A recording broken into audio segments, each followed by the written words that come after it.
Perfecto.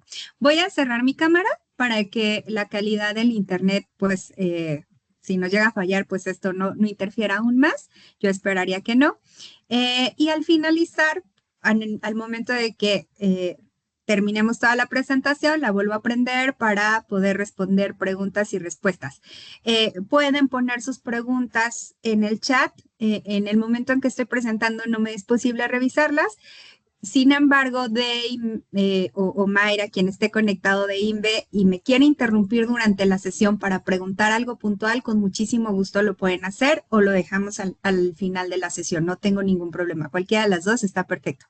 Entonces, bueno, pues vamos a comenzar. Chicos y chicas que están conectadas, pues el día de hoy, como les decía, vamos a revisar estos tres grupos de microorganismos que son súper importantes dentro de la industria de alimentos. Cuando nosotros pertenecemos a un área de calidad, continuamente vamos a estar precisamente abordando estos microorganismos. En muchos de nuestros casos, justo los tenemos como parte de nuestra especificación, o sea, sí o sí los tenemos que analizar para poder asegurar la calidad e inocuidad de nuestros alimentos. Habrá algunos en particular que quizá no los tengamos en el radar, pero son importantes. ¿Por qué? Porque nos van a dar información bastante útil. Muy bien. Déjenme ver. Listo. ¿Qué vamos a revisar? Vamos a revisar a grosso modo de manera muy general. Más allá de la clasificación de los microorganismos, vamos a revisar cuáles son los factores extrínsecos que influyen en el crecimiento microbiano. Justo revisaremos estos tres grupos importantes de microorganismos y de qué manera afectan, ya sea al producto o bien al consumidor en algunos casos muy particulares. Y como les mencionaba, para finalizar esta sesión, vamos a revisar también de manera muy general las plataformas que tenemos disponibles para poder hacer el análisis tanto de indicadores, índice y patógenos. Y vamos a arrancar con esta primera pregunta.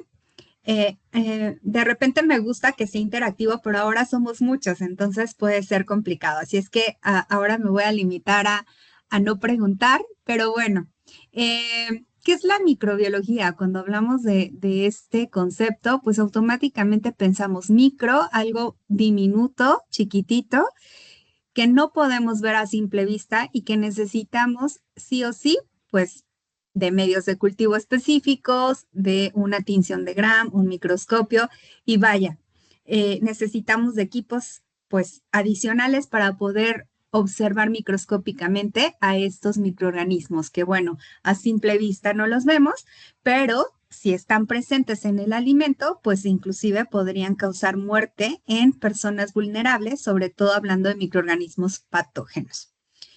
¿Y dónde se encuentran los microorganismos? Los microorganismos decimos que son seres ubicuos. Cuando hablamos de la palabra ubicuidad, nos referimos a que está en todos lados. Aire, tierra, agua, superficies, plantas, animales, y nosotros, los humanos, somos los principales portadores de carga microbiana. O sea, si de repente decimos, ay, me siento solo, pues, oh, sorpresa, adivinen qué, no estamos solos, estamos acompañados de una gran multitud de microorganismos. Entonces, por eso la importancia de llevar a cabo las buenas prácticas de manufactura para garantizar que nosotros no seamos esos vectores de contaminación. ¿Con qué frecuencia o con qué periodo de tiempo estos microorganismos se van reproduciendo? En promedio, cada 20 minutos hay una reproducción exponencial. Así como lo vemos en la imagen, que al minuto 20 vemos una célula, al minuto 40 vemos dos, al minuto 64 y así sucesivamente. Eh, Esto, insisto, es el promedio de los microorganismos. Sin embargo, por ejemplo, E. coli en particular es un microorganismo que tiene un metabolismo bastante rápido. Entonces, E. coli, el promedio de crecimiento exponencial es de 7.5 minutos. Entonces, dependiendo del microorganismo, pues tendrán y sus metabolismos, perdón, serán tiempos distintos, pero de manera general, 20 minutos.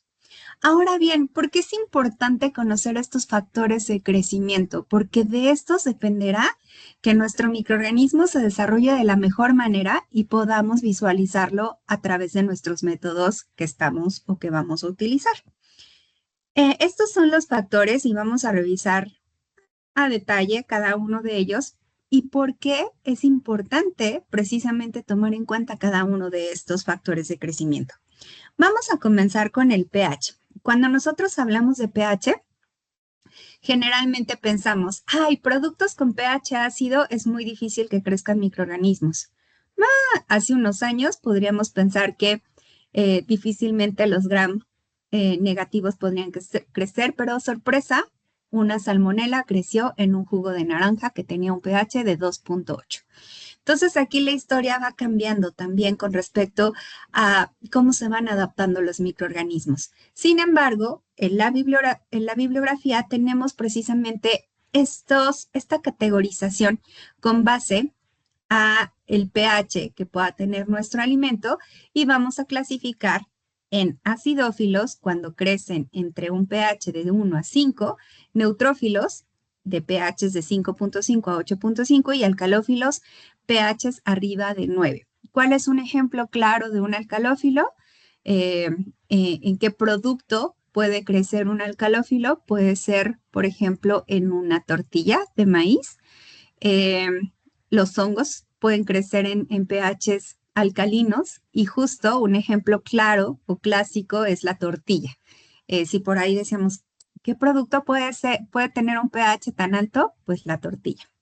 Entonces, bueno, es importante conocer el pH de nuestro producto, sí, porque con base en eso habrá estos grupos de microorganismos de los cuales tenemos que ser o cuidar que no estén presentes en el alimento. ¿Por qué? Porque en caso de que estén presentes en cantidades importantes o fuera de especificación, lo que pueden causarnos generalmente son alteraciones organolépticas.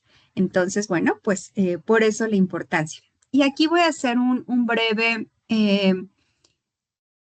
comentario de por qué es importante también ajustar el pH de nuestras muestras, hablando microbiológicamente. Si estamos trabajando con muestras con pH ácido, es importante ajustarlo justo para darle estas condiciones propicias al microorganismo para que se pueda desarrollar de la mejor forma. Entonces, cuando nosotros le damos todo este confort al microorganismo, pensemos que viene estresado porque ya pasó por un proceso de pasteurización, calentamiento, desecación, etcétera. Entonces, también los microorganismos se estresan, igual que los humanos. Entonces, bueno, si ya viene no en óptimas condiciones y de pilón no le damos este confort de ajustar el pH de la muestra, es muy probable que por ahí el microorganismo se nos quede pues en el intento de sobrevivencia. Entonces, si nosotros ajustamos el pH de nuestras muestras, le damos este confort, digamos, este apapacho para que ese estrés nos lo evitemos, digamos, lo eliminemos y podamos tener pues un recuento mucho más confiable. Estos son algunos ejemplos precisamente de tipos de productos que se desarrollan o que tienen, perdón, pHs entre estos rangos. Y el pH óptimo de crecimiento para mohos y levaduras, que es un rango bastante amplio que puede ser desde 1.5 hasta 9. Bacterias gram positivas de 4 a 8.5, bacterias gram negativas de 4.5 a 9. Insisto, esto es la bibliografía. Sin embargo, en la vida cotidiana y en el día a día y como los microorganismos también va generando ciertas mutaciones para poder resistir ante adversidades, como les mencionaba en el ejemplo de hace un momento. Hace 10 años no teníamos en el radar que debíamos hacer análisis de salmonela en jugo de naranja. ¿Por qué? Porque el pH pues es demasiado ácido y un gram negativo no crecía en pHs abajo de 4. Pero en el momento en que en algún país del mundo se da un brote, un recall de salmonela en jugo de naranja, pues ya la cosa cambia. Entonces ya nuestro espectro de análisis de patógenos se vuelve más amplio. ¿Por qué? Porque, insisto, los microorganismos se van mutando. Entonces, al tener estas mutaciones, también van generando resistencia ante este tipo de situaciones adversas. Otro de los factores importantes y que de repente pues no lo tomamos muy en consideración es la actividad de agua. Mientras más cantidad de agua disponible tenga el microorganismo, sus funciones biológicas van a ser mucho más fáciles. Esto va a ayudar a que el crecimiento sea, pues, más sencillo y precisamente para alimentos que tengan un AW alto, pues van a ser alimentos muy susceptibles a crecimiento microbiano. Ojo, no obstante, cuando tenemos alimentos con bajo AW, si bien es cierto, son alimentos no tan susceptibles, pero no bajemos la guardia porque sí hay probabilidades de que crezcan algunos como los hongos, por ejemplo, o la salmonela. La salmonela, por ejemplo, en productos con AW, perfectamente bien se adapta y se desarrolla sin ningún problema. Otro factor importante son los nutrientes. Los nutrientes los necesitamos todos y no va a ser la excepción que también los microorganismos necesiten tener los nutrientes específicos para poder desarrollarse.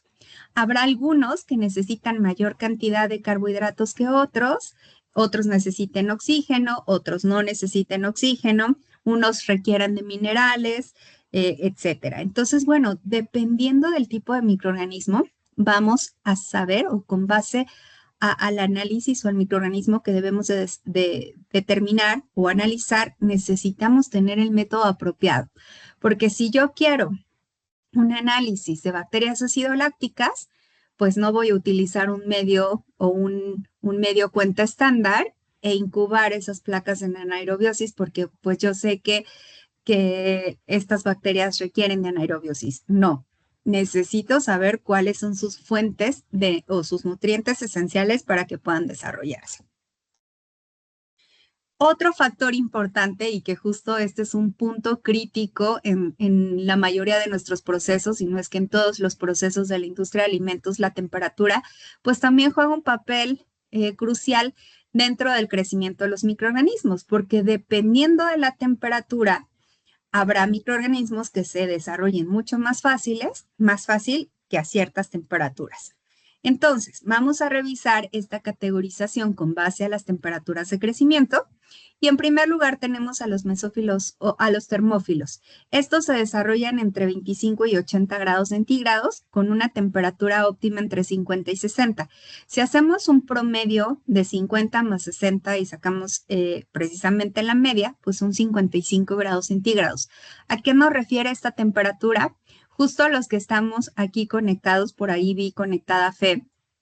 Fe trabaja en una empresa que produce leche ultrapasteurizada. Entonces, para las empresas que producen este tipo de alimentos y otras empresas que elaboran productos ultrapasteurizados o pasteurizados, una de las características importantes es evaluar precisamente estos microorganismos termófilos, es decir, microorganismos que a temperaturas elevadas puedan llegar a sobrevivir.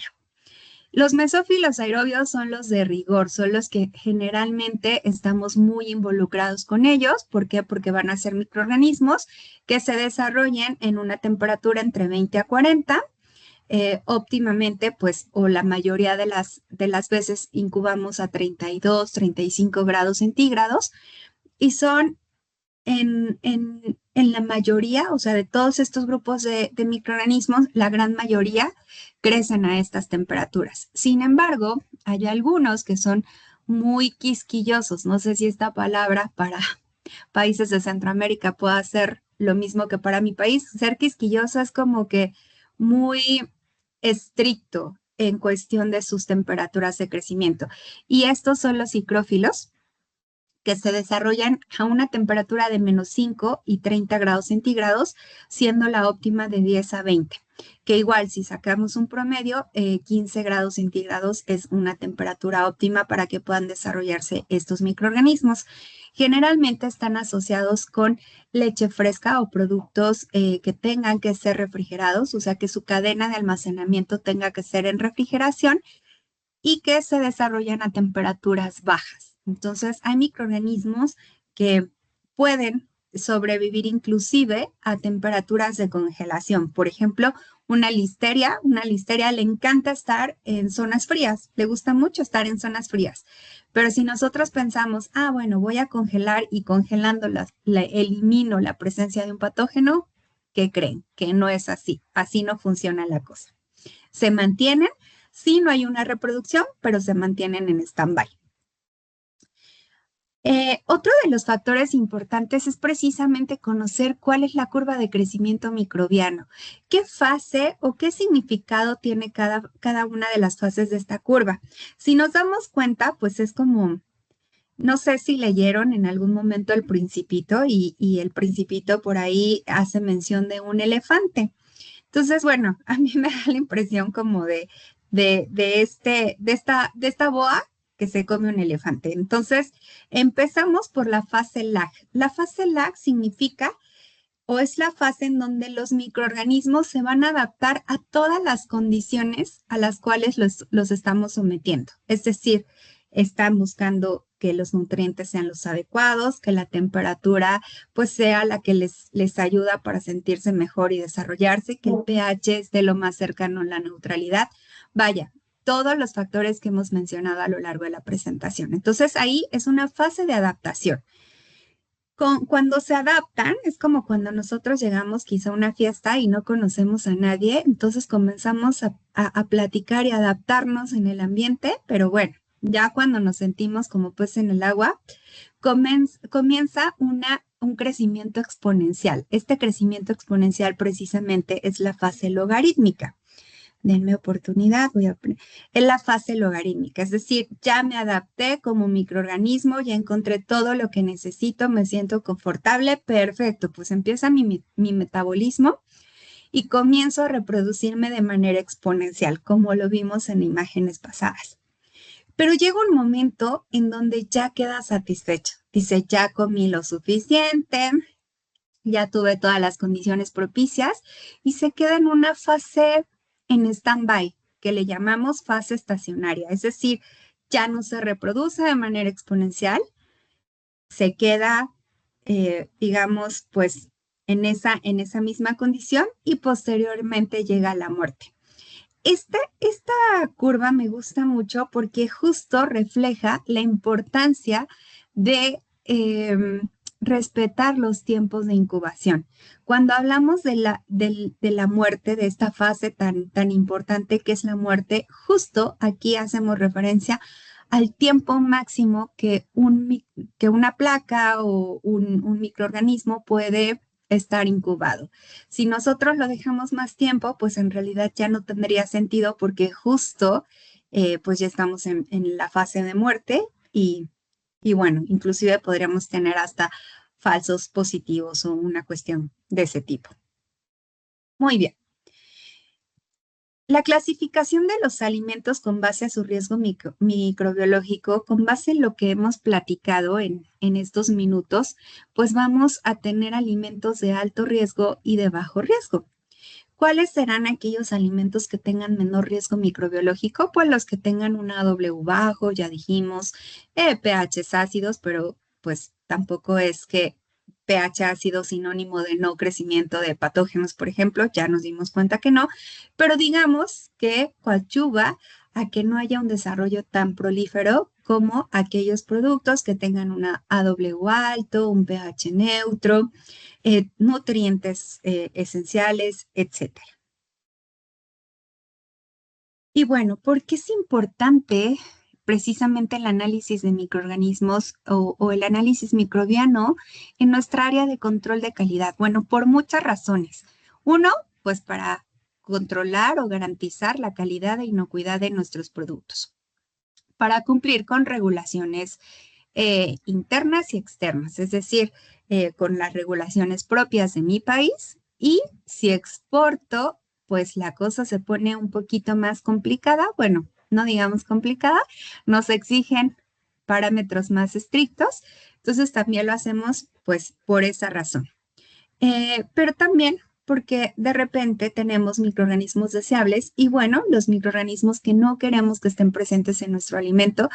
¿Por qué? En dos sentidos, los que no queremos que estén presentes. Los indicadores e índice, que estos generalmente lo que van a afectar es la calidad de mi producto, es decir, van a afectar las características organolépticas de mi producto, mientras que los patógenos no le van a causar ninguna alteración a mi producto, desafortunadamente, porque si por ahí nos alertaran, pues diríamos, ay no, esto como que pareciera que tiene una salmonela o una listeria, pero no, lamentablemente los patógenos no causan ninguna alteración en las características de color, olor, sabor, consistencia del producto.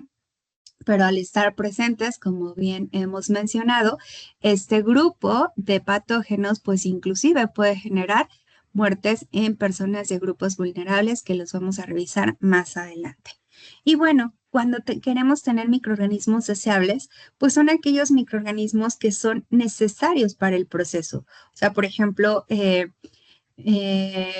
cultivos lácticos para darle un mejor sabor, consistencia al yogurt, a la crema, etcétera, o a los quesos, por ejemplo.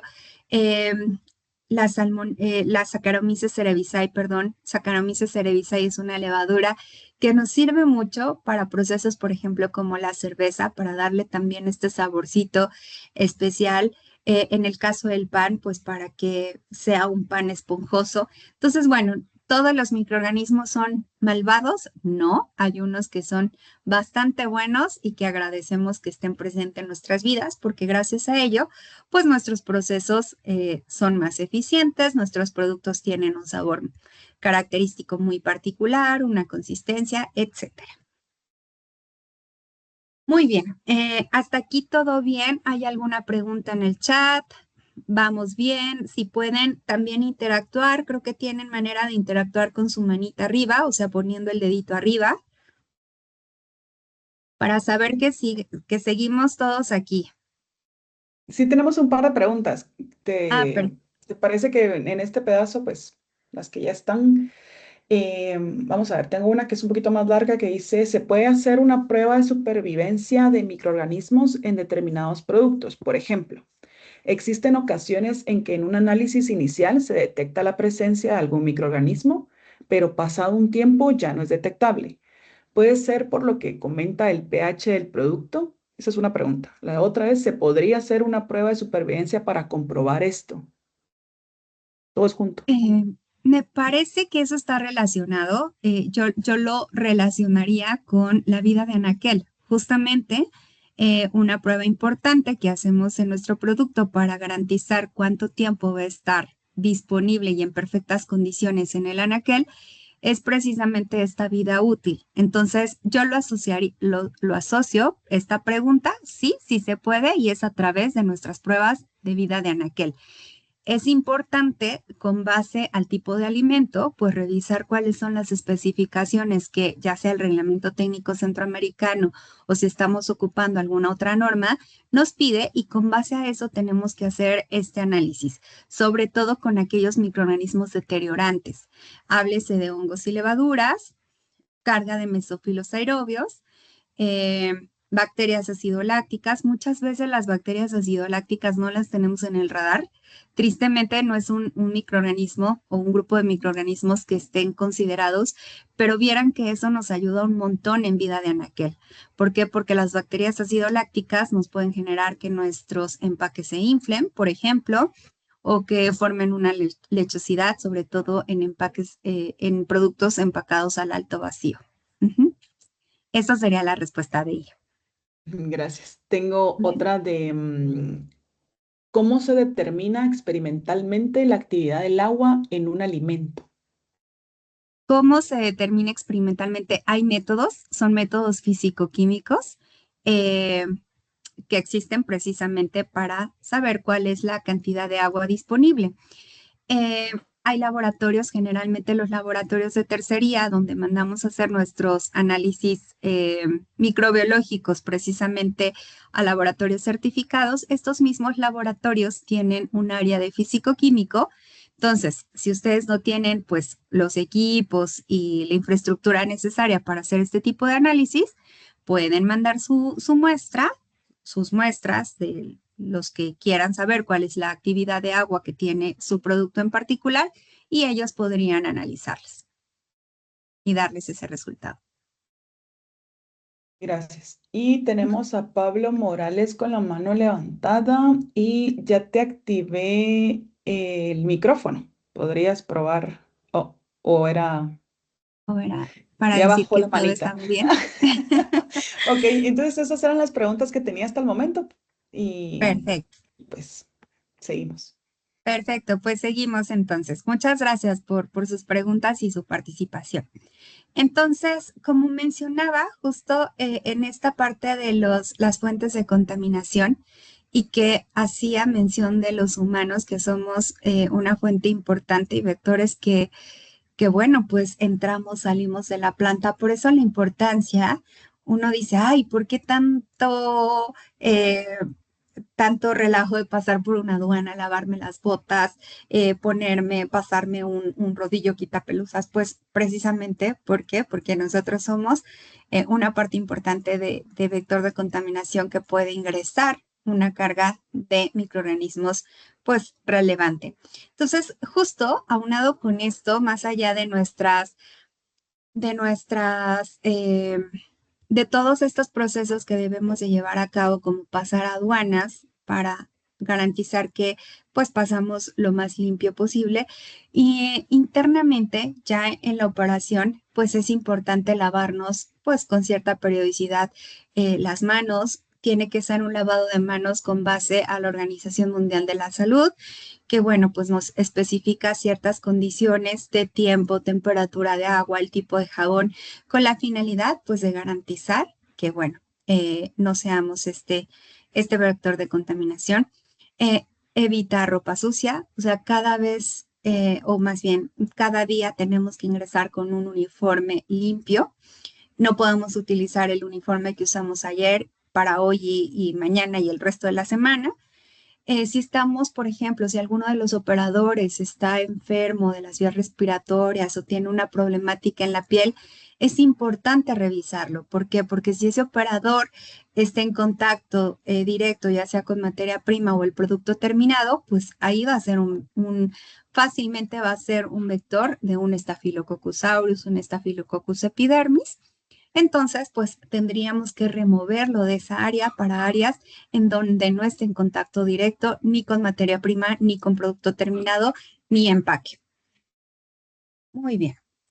Y justo hablando del aire, también esto es importante porque no solamente analizamos microbiológicamente la materia prima o el producto en intermedio o el producto terminado, también hacemos un análisis microbiológico de nuestro aire. Muchas veces lo podemos hacer con un muestreador de aire, que bueno, idealmente esto es lo que es más conveniente porque por fuerza centrífuga traemos esta carga microbiana, pero también lo podemos hacer exponiendo placas y bueno, dejándolas por unos cuantos minutos para que los microorganismos por gravedad caigan en el medio de cultivo, los incubemos y sepamos cuál es la calidad del aire. Muy bien. Y bueno, ya mencionábamos esto de por qué es tan importante la microbiología. Bueno, pues definitivamente porque es lo que cubre en la espalda a una empresa. O sea, la empresa de repente nos dice, ay, el área de calidad gasta mucho, pero si supieran que gracias a nosotros es lo que sostiene la reputación de la empresa. O sea, si nosotros garantizamos que esos resultados son confiables y que no hay presencia de microorganismos patógenos y que la carga de microorganismos índice e indicadores están dentro de lo establecido, insisto, por el Reglamento Técnico Centroamericano o cualquier otra norma, pues esto garantiza que estamos cuidando la calidad e inocuidad de los productos que van a llegar a diferentes personas, o sea, personas que pueden estar en perfectas condiciones de salud, pero personas que pueden ser vulnerables.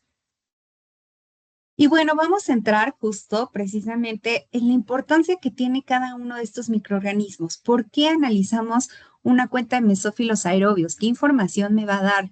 Entonces, bueno, vamos a comenzar precisamente con este recuento de aerobios, que el recuento de aerobios lo vamos a clasificar, digamos, o lo vamos a dividir tanto en bacterias psicótrofas como mesofílicas y también entrarían las termófilas. Aquí el cambio que vamos a tener entre uno y otro va a ser precisamente la temperatura, pero lo vamos a O sea, prácticamente el medio de cultivo que necesitamos para estos tres es exactamente el mismo. Es una goma guar o un agar cuenta estándar. Insisto, aquí la cosa importante que debemos de tomar en cuenta es las temperaturas de incubación. Como mencionábamos, los psicótrofos se incuban a temperaturas bajas. ¿Y qué nos indica una cuenta de psicótrofos?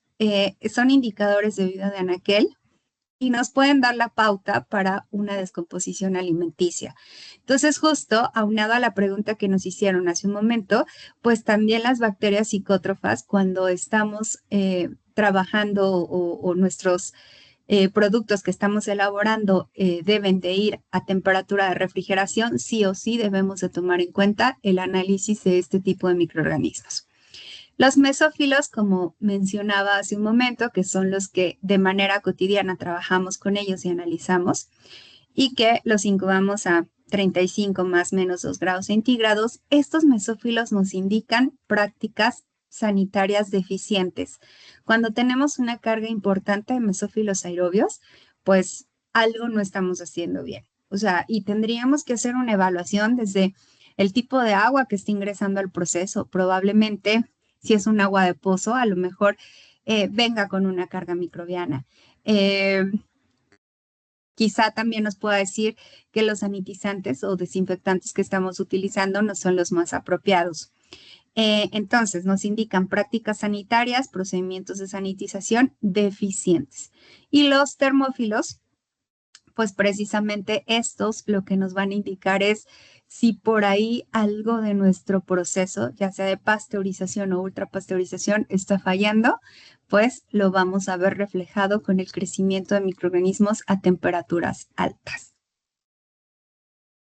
¿Qué significado tienen precisamente? Pues justo como mencionaba, pues garantizar o nos van a ser útiles para predecir la vida de anaquel. Nos indica la probabilidad de posibles patógenos, exposición a fuentes de contaminación.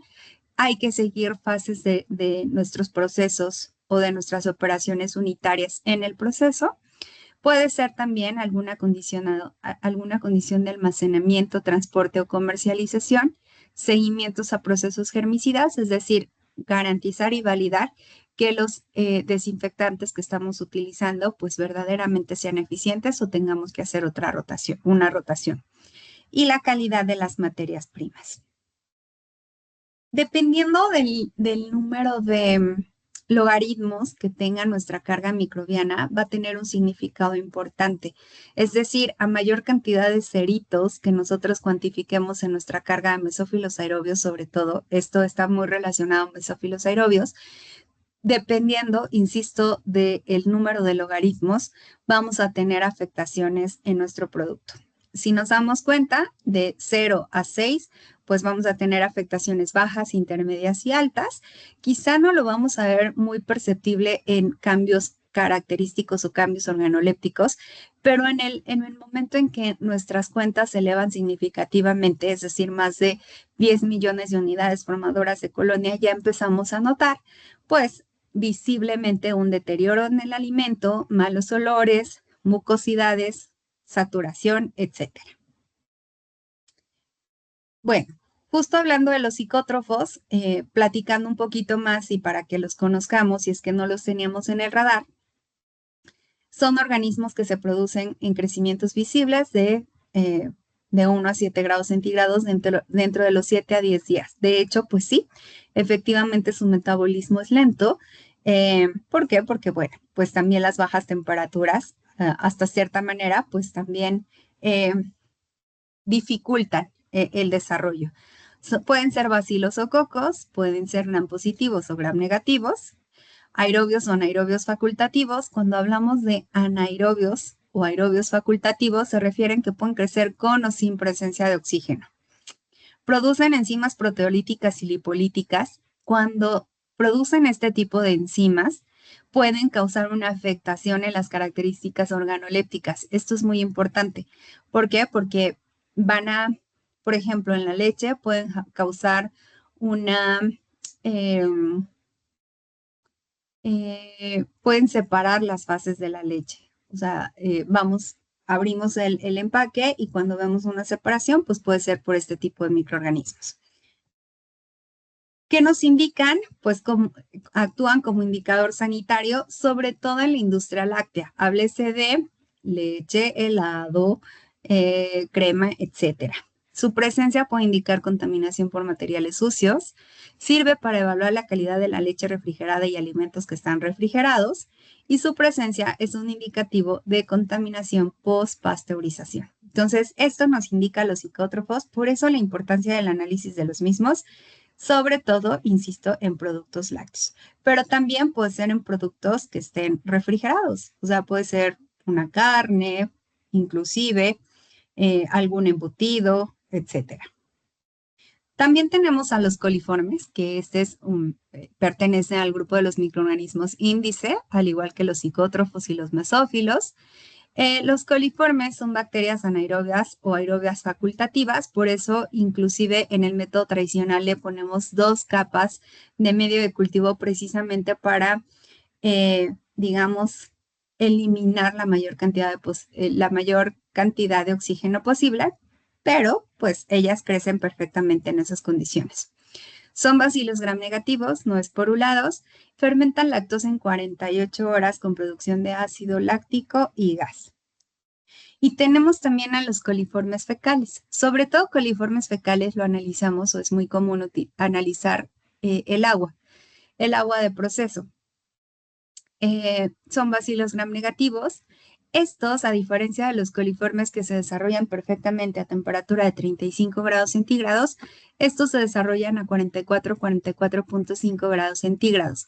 ¿Por qué? Porque los coliformes fecales están presentes en el tracto gastrointestinal de los seres humanos y también de rumiantes y mamíferos, etcétera.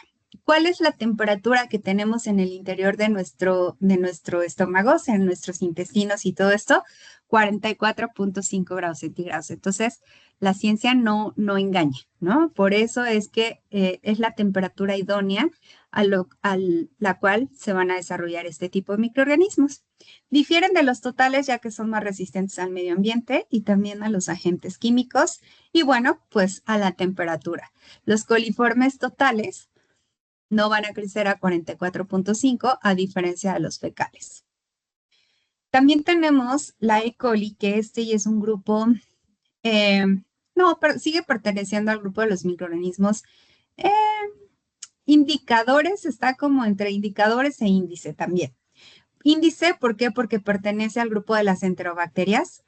Las enterobacterias es el grupo índice. Entonces, bueno, pues son bacilos gram negativos, anaerobios facultativos, fermentan la lactosa con producción de gas, fermentan manitol, producen indol, también puede crecer a temperaturas de 44.5 grados centígrados, sin embargo, la óptima es a 35 grados. Posee esta enzima beta-galactosidasa y beta-glucuronidasa, que precisamente le da una coloración, sobre todo en medios cromogénicos, una coloración característica para poderlos diferenciar de los coliformes. Otro de los grupos indicadores, que están dentro del grupo de indicadores son los mohos y las levaduras. ¿Qué nos ayuda el análisis de mohos y levaduras? La predicción de vida de anaquel, justo lo que decíamos hace un momento.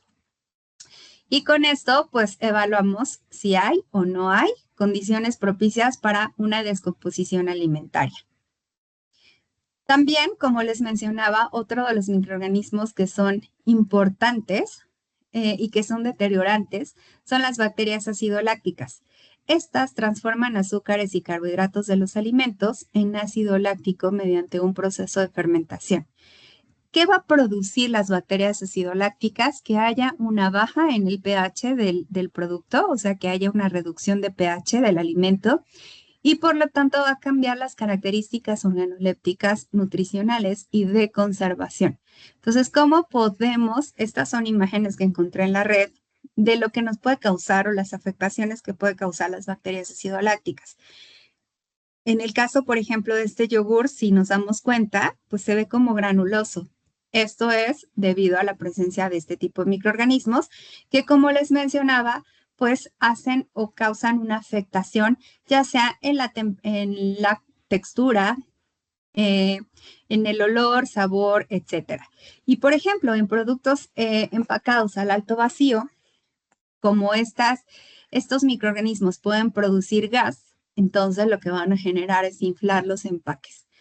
Esta es una carne, pero no sé si les ha tocado ver en los centros comerciales o cuando compran unas salchichas empacadas al alto vacío, las meten a su refrigerador y no se las comen inmediatamente. A lo mejor las dejan unos días, una semana, porque la vida de Anaquel dice que nos las podemos comer hasta dentro de un mes, inclusive.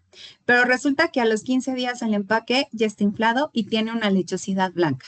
Esto son bacterias acidolácticas. ¿Nos podemos morir? No. A lo mejor nos va a dar por ahí una diarrea, pero leve.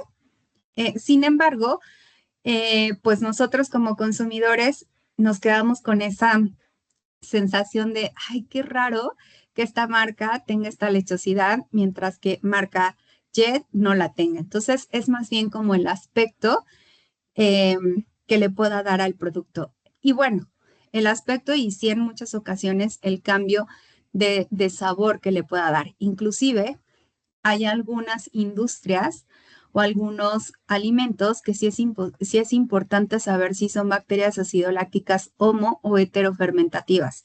Es decir, si producen o no producen gas. ¿Por qué? Porque las que no producen gas pueden estar presentes, por ejemplo, en mayonesa y aderezos. Entonces, si están presentes, estas no van a producir gas, pero sí van a causar un sabor a rancio, mientras que las que sí producen gas, pues van a afectar a este tipo de productos, insisto, que están empacados al alto vacío. ¿Por qué? Porque recordemos que las bacterias acidolácticas son microorganismos anaerobios estrictos, es decir, mientras no tengan oxígeno, ellas se desarrollan perfectamente bien. Muy bien. Y bueno, uno de los grupos de microorganismos índice precisamente son las enterobacterias. ¿Por qué no son indicadores? ¿Por qué no son patógenos? Justo está en medio de estos dos porque nos da un espectro mucho más amplio. Recordemos que en el grupo de enterobacterias podemos tener presencia o pueden crecer E. coli, Salmonella, Shigella, Yersinia, Clostridium, entre otras enterobacterias más, Proteus, Citrobacter, etc. Entonces, al momento en que nosotros hacemos un análisis de enterobacterias, ya sea en la superficie, en la mano de mi operador o en mi producto, no solamente estoy verificando que no tenga coliformes y E. coli, sino que adicional de la E. coli, que no tenga los demás grupos o los más importantes que puedan desarrollarse en ese alimento. Entonces, tengo una visión mucho más amplia y puedo tomar medidas correctivas, sobre todo en mis procesos de limpieza y sanitización. Generalmente son comunes en heces de alimentos y hombre, se pueden encontrar en suelo, agua, vegetales y granos. ¿Por qué en vegetales? Porque muchas veces, tristemente, esos campos son regados con aguas negras.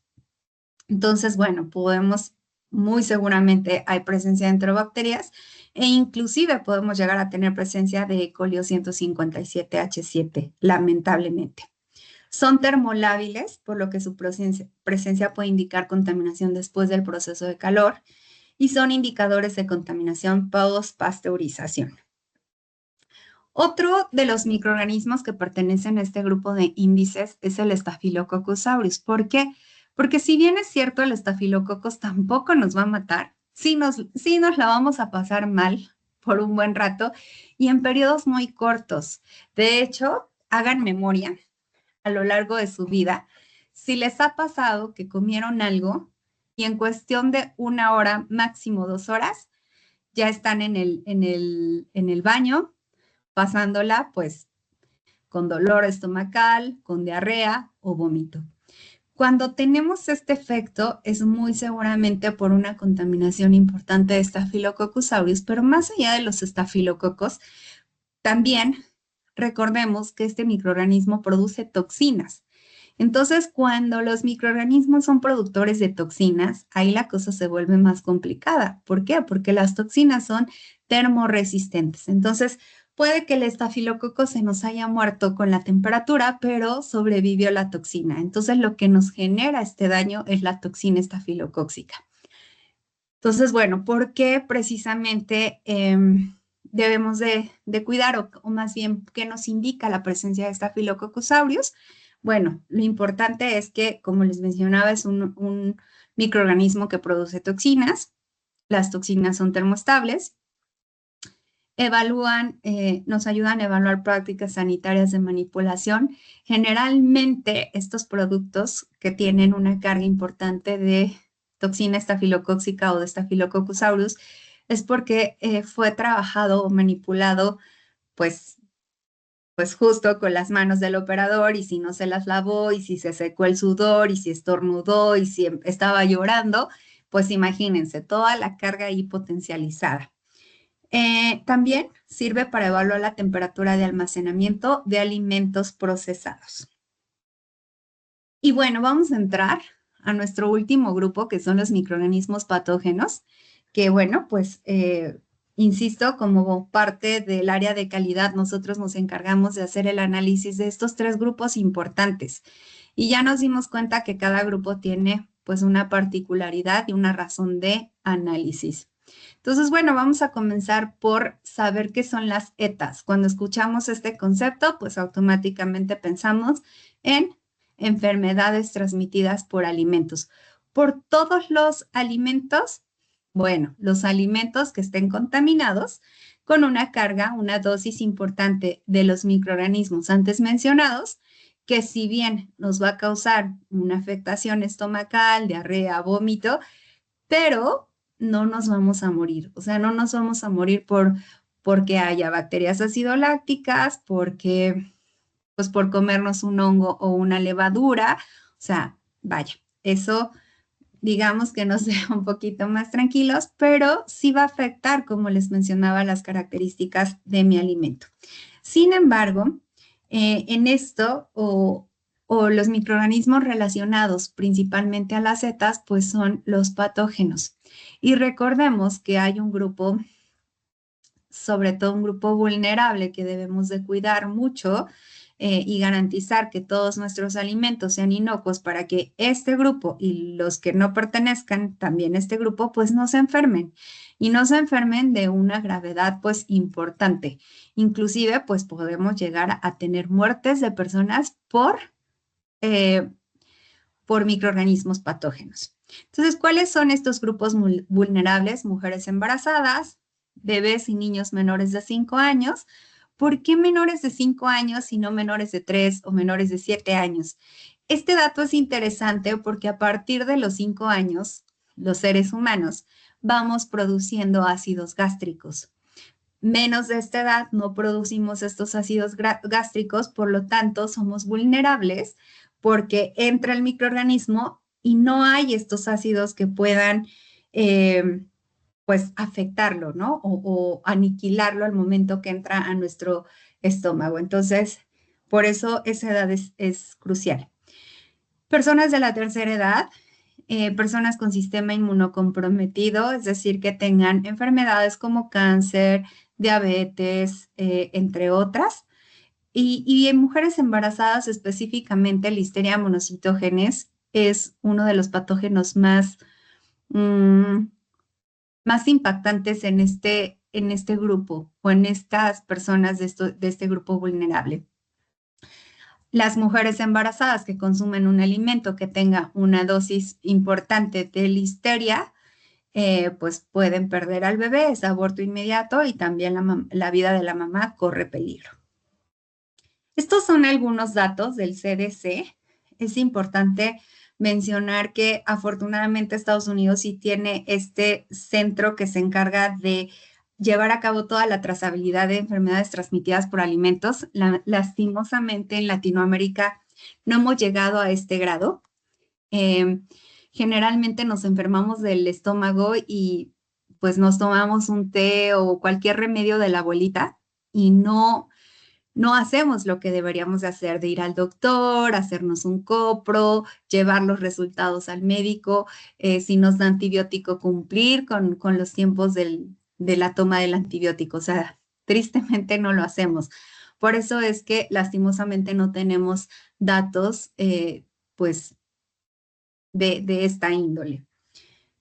Entonces, bueno, pues tomamos los datos del CDC, que es de Estados Unidos, en donde nos dice que al año en Estados Unidos hay 76,000 casos de, de enfermedades transmitidas por alimentos, de las cuales 325,000 personas son hospitalizadas y 5,000 personas mueren al año. Y uno diría, híjole, es un dato impactante, sí, y pensar que está en nuestras manos como planta de producción, o sea, vaya, como todo un equipo multidisciplinario, pues el garantizar que cumplamos con todos estos requerimientos para garantizar que este producto, pues, no cause estas muertes, ¿no? Que este número vaya reduciéndose significativamente. Si lo vemos en proporción, esto podríamos decir que una de cada 4 personas desarrolla una ETA, es decir, el 25%, una de cada 1,000 resulta en hospitalización y los principales agentes patógenos por las cuales son causadas estas ETAs, 14 millones de enfermedades, 60,000 hospitalizaciones y 1,800 muertes. La incidencia por el tipo de agente, 30% bacterias, 67% virus y 3% por parásitos.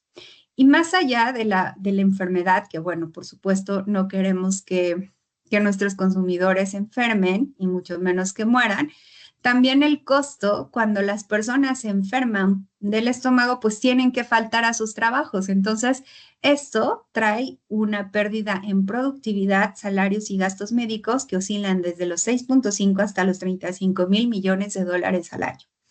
Entonces, bueno, es una cifra impactante y que, bueno, pues mientras cuidemos nuestros procesos podemos reducirlo. Vamos a platicar de los 3 principales patógenos en la industria de alimentos y voy a comenzar con Salmonella. ¿Por qué Salmonella? Porque Salmonella siempre está en el top número 5, en los 5 principales patógenos, pero sobre todo está, sí en los 5, pero es la primera, siempre generalmente va a estar en el primer lugar.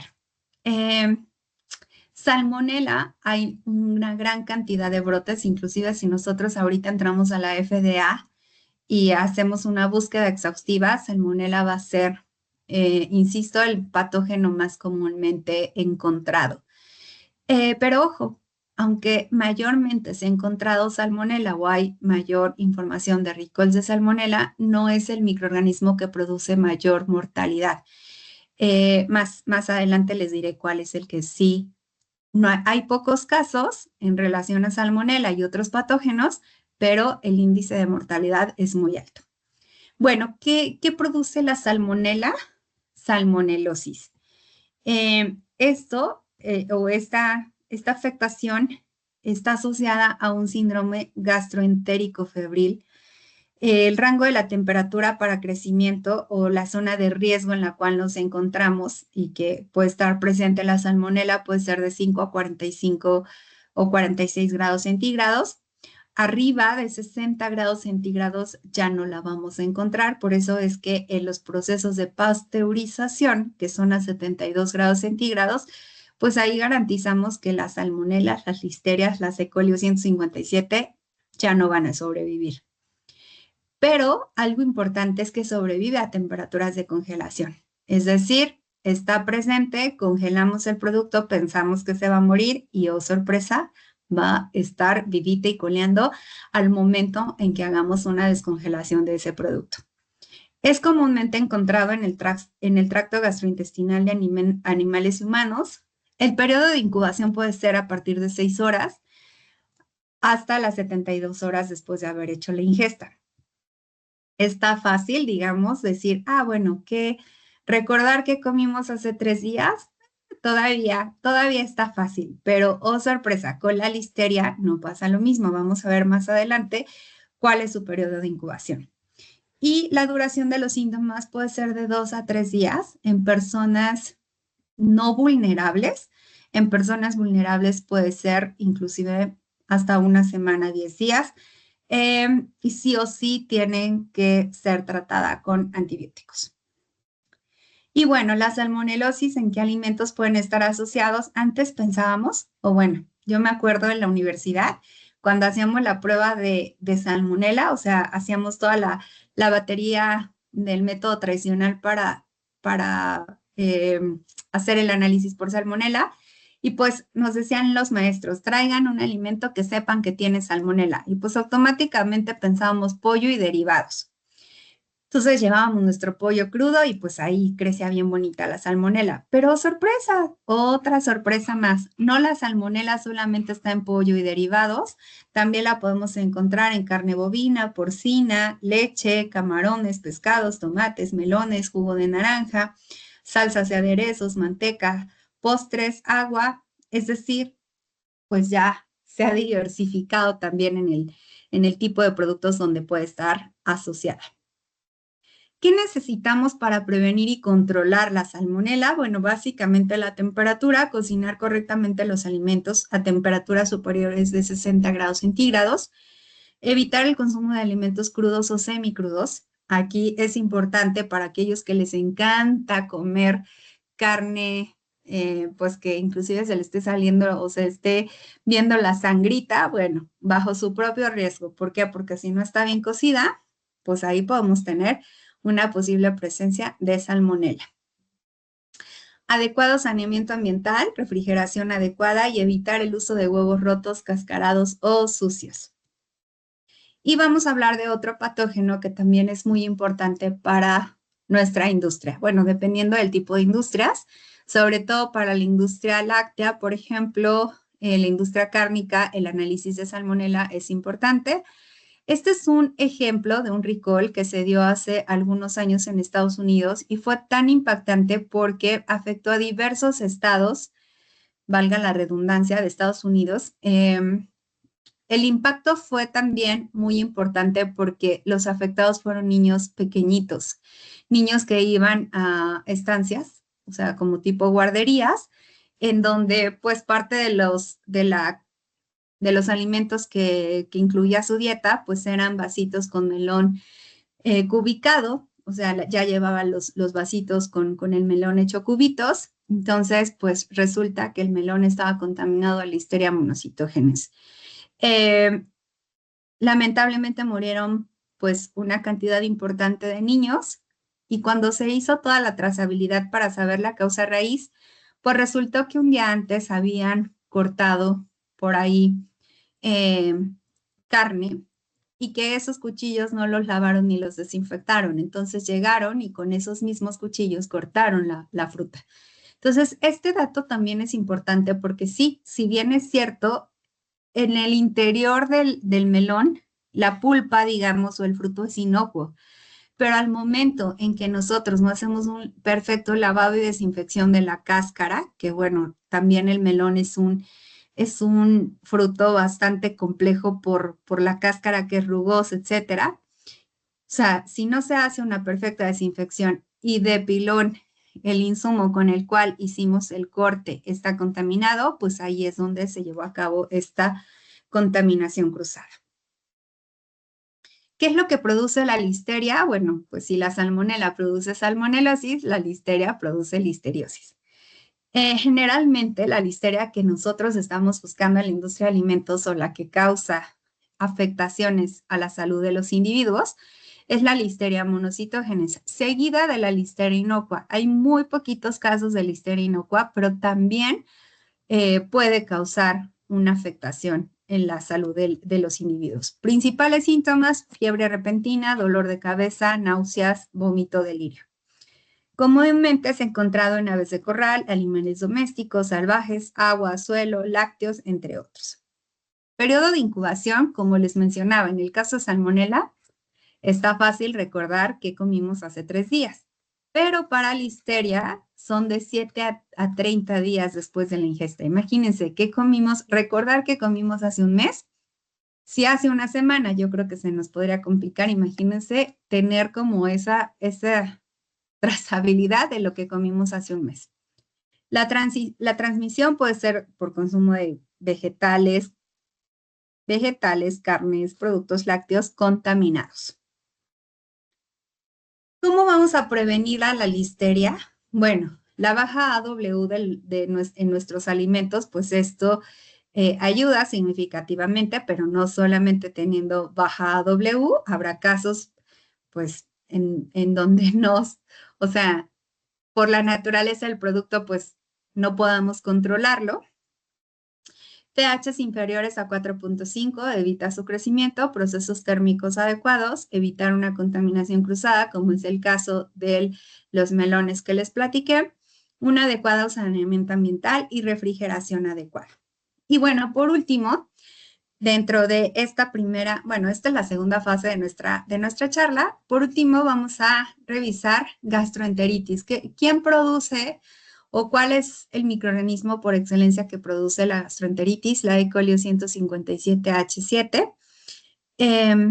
Principales síntomas: vómito, diarrea, náuseas, severos calambres abdominales e inclusive pues podemos tener la presencia de sangre en las heces fecales. Comúnmente encontrado en el tracto gastrointestinal de humanos y animales. El periodo de incubación va a ser exactamente el mismo que lo vimos en la salmonela, de 6 a 72 horas. Y la contaminación puede ser fecal del alimento o agua, o contaminación cruzada o de persona a persona. Estos son algunos ejemplos de alimentos asociados a gastroenteritis o, bueno, a la presencia de E. coli en carne picada, mayonesa, leche cruda, embutidos, quesos, jugos, etc. ¿Cómo vamos a prevenir? Pues a través de la higiene personal, evitar que personas con diarrea participen en la elaboración de alimentos. Por eso es importante, pues, saber las condiciones de salud en las cuales están los operadores. Como mencionaba, si, bueno, vemos que están enfermos del estómago, tienen una cortada en el brazo, en la mano, etcétera, pues hay que moverlos de área a áreas en donde no estén en contacto directo. Evitar consumo de alimentos crudos o semicrudos, cocinar correctamente a temperaturas superiores de 70 grados centígrados, evitar contaminación cruzada, adecuado saneamiento ambiental, una refrigeración adecuada, evitar plagas y utilizar siempre agua potable. Ahora bien, en esta última fase vamos a revisar, a grosso modo, cuáles son las alternativas que tenemos disponibles para ustedes precisamente para el análisis de estos tres grupos de microorganismos, que ya nos dimos cuenta que cada uno tiene su importancia y la relevancia de análisis. Entonces, bueno, vamos a comenzar precisamente con las placas Petrifilm.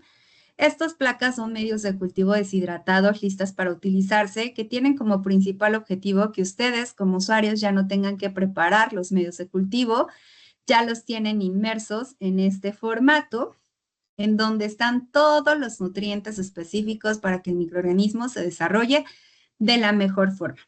Adicional, tiene indicadores químicos que nos van a ayudar a teñir a las colonias para que la lectura sea mucho más fácil que el método tradicional. E inclusive tenemos algunas placas que pues han superado los tiempos de respuesta versus el método tradicional. Afortunadamente contamos con un amplio catálogo de placas Petrifilm. Podemos hacer análisis. Si nos damos cuenta, aquí tenemos tanto para microorganismos indicadores, como son mesófilos aerobios, hongos y levaduras, E. coli coliformes, para índices, como pudiera ser Staphylococcus aureus, bacterias acidolácticas o enterobacterias, y también para algunos patógenos como Salmonella y Listeria spp en ambientes y superficies. Entonces, dependiendo de las necesidades que ustedes tengan, pues tenemos prácticamente pues lo que ustedes requieran para el análisis a través de estas placas. De esta manera es como nosotros tenemos la composición de la placa. Quizá lo veamos algo muy sencillo, pero tiene una innovación bastante avanzada.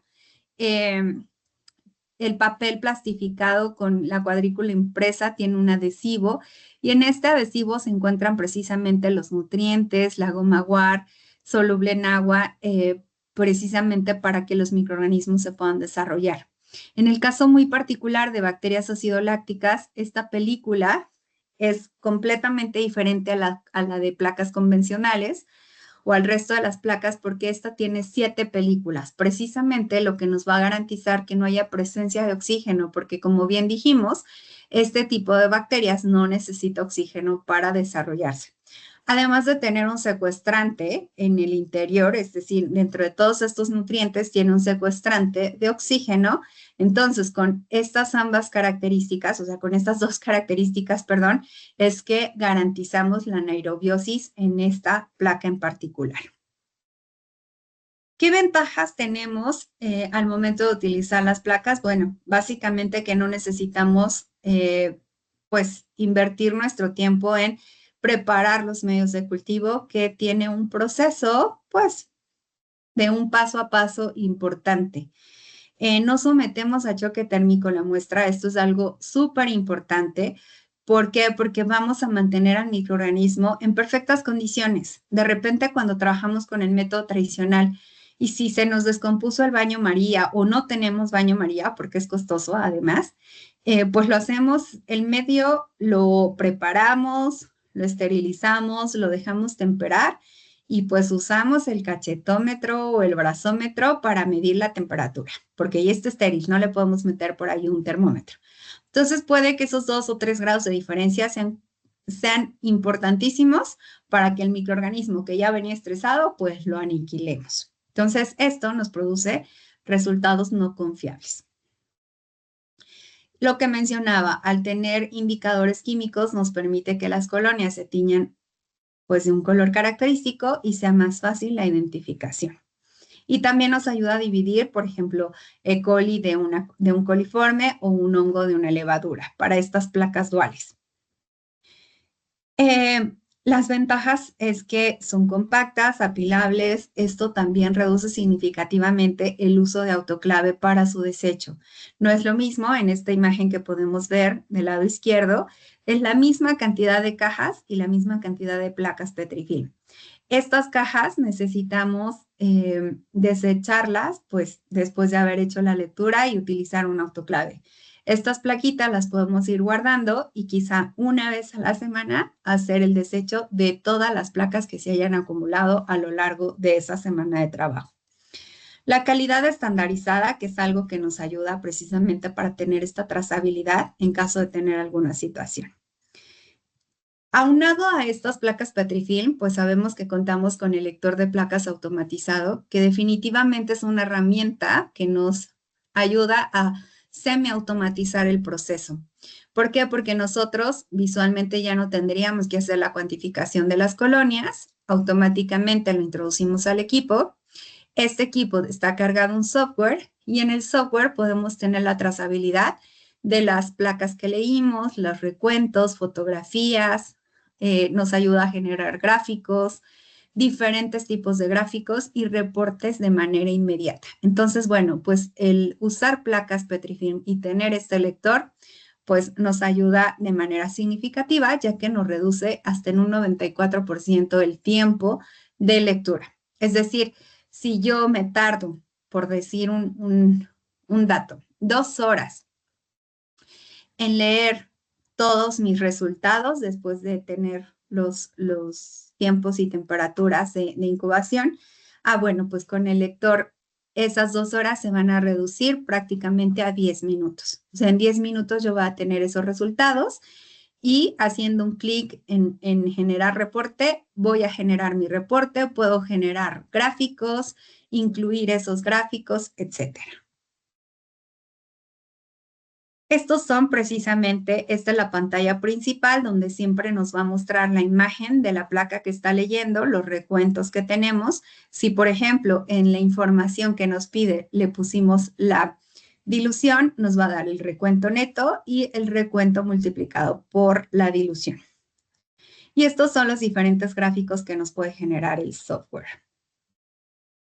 ¿Qué beneficios tiene el lector de placa adicional de todo lo que les he mencionado? Tiene un LED de colores que nos va identificando cuál es el proceso que va llevando cada color, con base en cada color. Es fácil de instalarse el software, no requiere una base SQL, lo cual lo hace muy sencillo. Es un software bastante intuitivo, genera reporte, análisis de datos. Y algo también que tiene es que podemos generar códigos QR o código de barras y en esos códigos tener toda la información que ustedes necesitan. Entonces, en lugar de estar tecleando lote, tipo de muestra, bla, bla, bla, a través de esos códigos o sí, de esos códigos, escaneamos, por ejemplo, el código QR o el código de barras y toda la información se va a jalar de manera automática.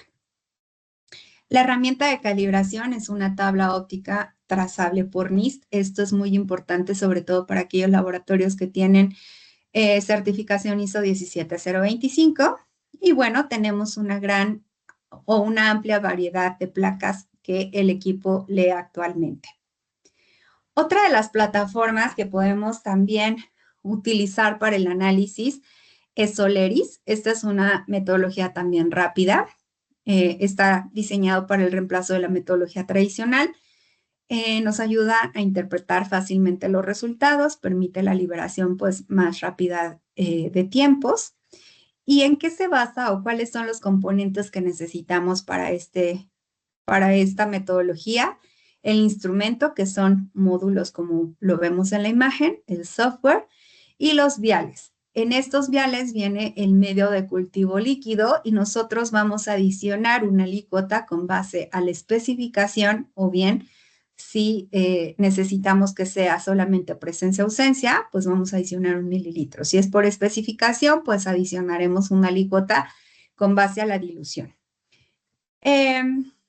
Al vial introducimos al equipo y automáticamente, pues cada 6 minutos el equipo empieza a hacer una lectura óptica y empieza toda esta fase que vimos de crecimiento. Empieza a adaptarse, un crecimiento exponencial y este crecimiento exponencial lo vamos a ver a través de una curva. Bueno, no viene aquí, pero de una curva sigmoidal. ¿Cómo funciona esta metodología o cuál es el fundamento? Generalmente los microorganismos, cuando hay presencia de microorganismos, nos van a causar una reducción en el pH y producción de dióxido de carbono. Entonces, entre mayor carga microbiana hay presente en mi alimento o en mi materia prima, va a haber mayor producción de CO2, una baja importante en el pH, y por lo tanto va a haber un cambio en el vire del plog. Esta partecita que vemos aquí abajo es el plog. Entonces, ¿cómo funciona? Este vial está dividido, como les mencionaba, en dos zonas. En la zona de incubación, que es, digamos, el tubo donde está el medio de cultivo líquido y donde vamos a adicionar nuestra muestra, y la zona de lectura, que es la que contiene un sensor que detecta este crecimiento. ¿Cómo vamos a detectar este crecimiento? Ya dijimos que por la presencia de CO2 o la reducción de pH. Entonces, el sistema detecta un cambio de color utilizando estos dos principios. Fermentación de azúcar, que es indicador de pH, es decir, reduce el pH, y CO2, que es lo que producen los microorganismos. ¿Qué va a pasar?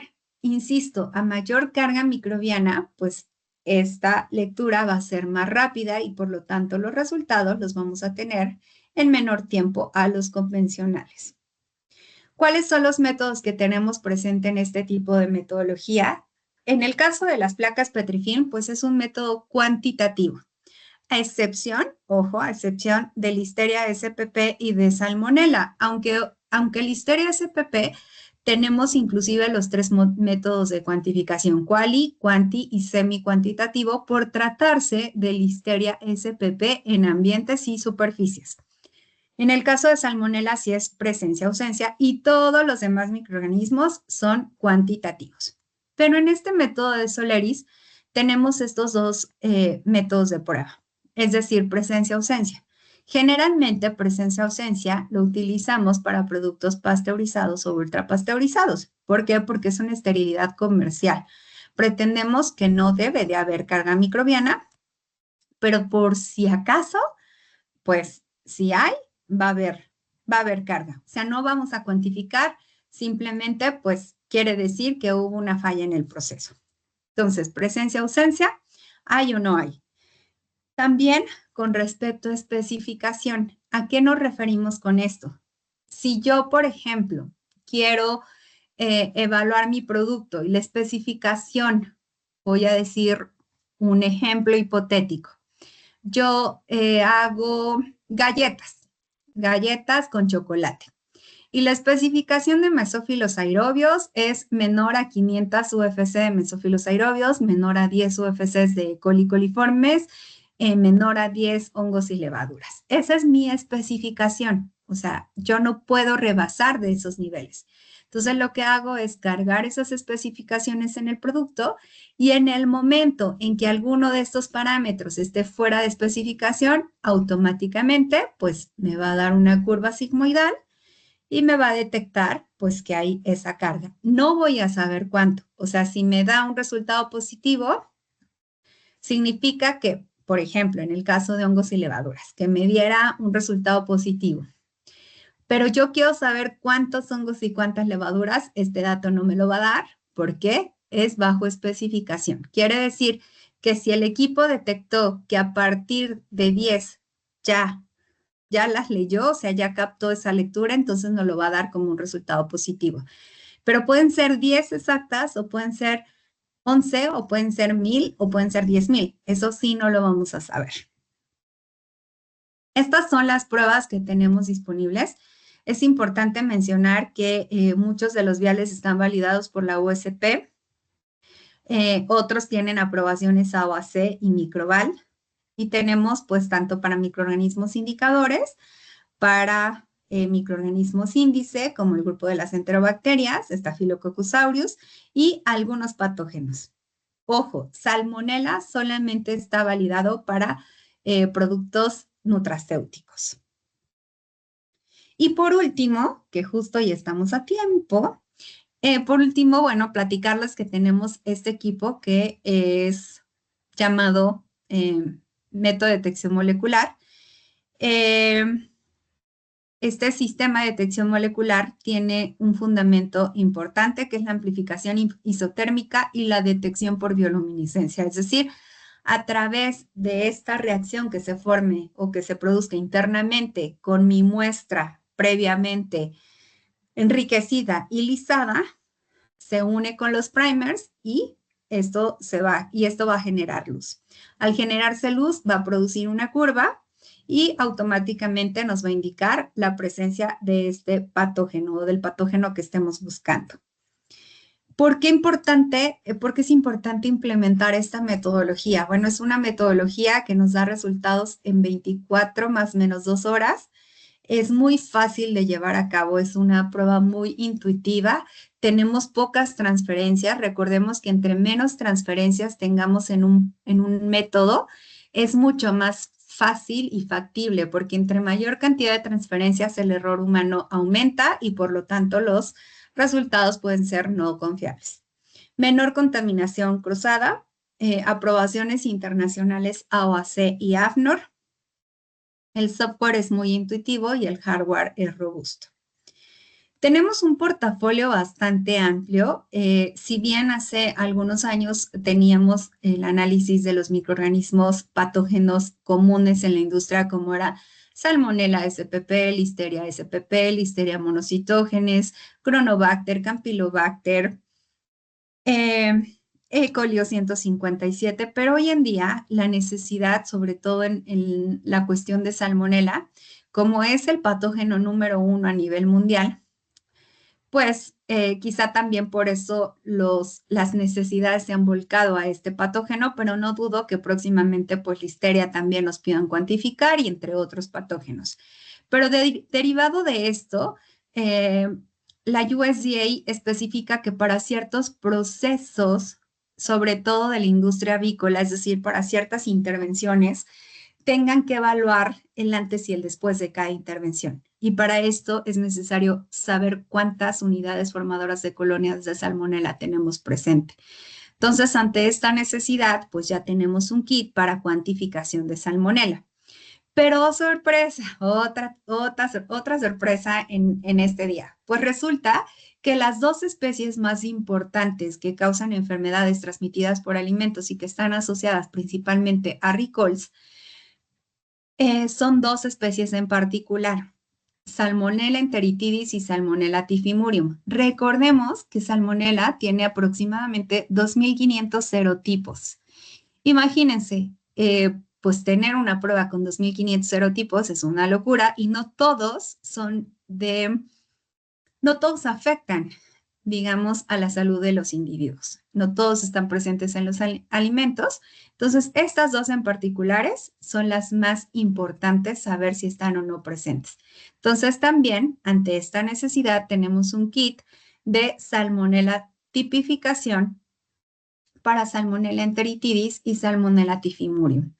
Entonces, esto pues viene a incrementar precisamente nuestro portafolio y pues a tener todo lo que ustedes necesitan con base a los requerimientos que les pidan gubernamentales por exportación, etcétera. ¿Cómo funciona esta reacción? ¿Cómo es que se lleva la magia al momento en que está internamente el equipo trabajando con los tubos de reacción? Bueno, pues es una tecnología muy compleja, digamos, en cuestión de todo lo que se necesita, muy sencilla en la práctica, pero atrás de eso hay mucha investigación. Es una amplificación isotérmica mediada por un bucle llamado LAMP y es conducida por una enzima que, en nuestro caso, la enzima que vamos a utilizar es la BSNA polimerasa. Utilizamos aproximadamente entre 4 a 6 primers. ¿Qué son los primers? Los primers son regiones idénticas al ADN del microorganismo patógeno que estamos buscando.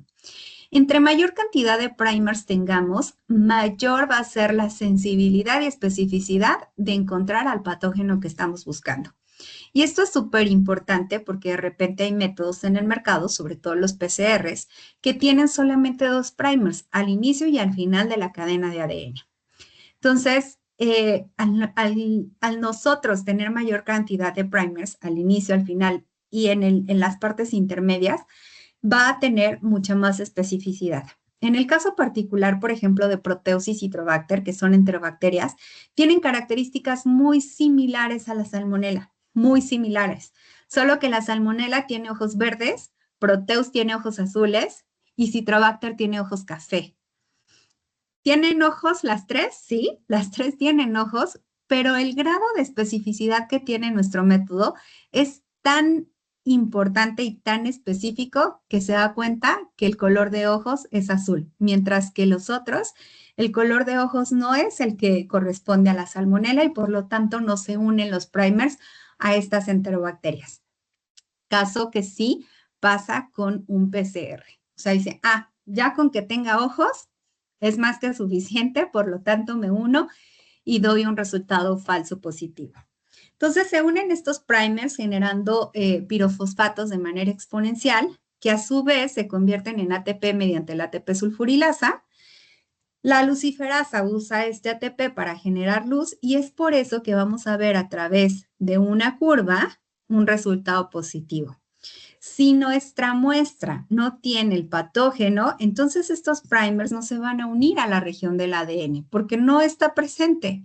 Al no unirse, no genera pirofosfatos, no genera la ATP sulfurilasa, no produce luz y nos va a dar una línea recta. Una línea recta es sinónimo de un resultado negativo.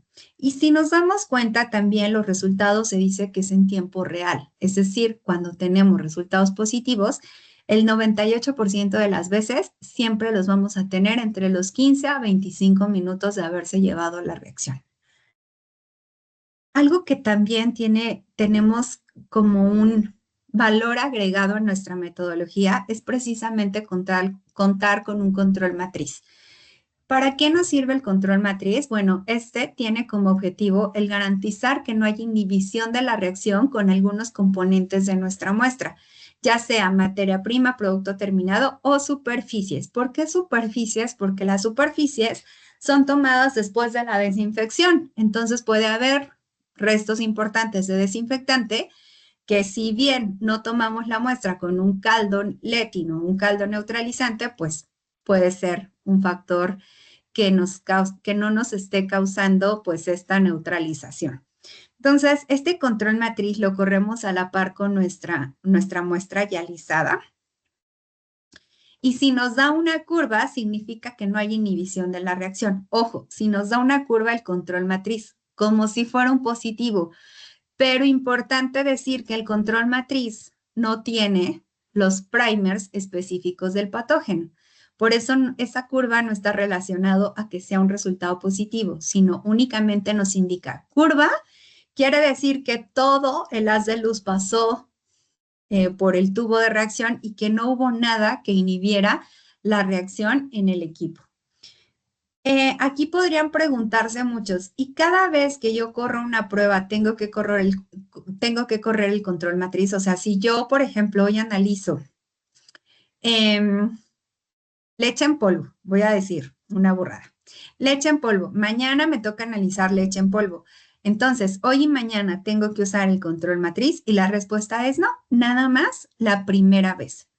Si todo funciona adecuadamente, entonces ya aseguramos que no hay inhibición de la reacción, por lo tanto, aseguramos que no hay falsos negativos.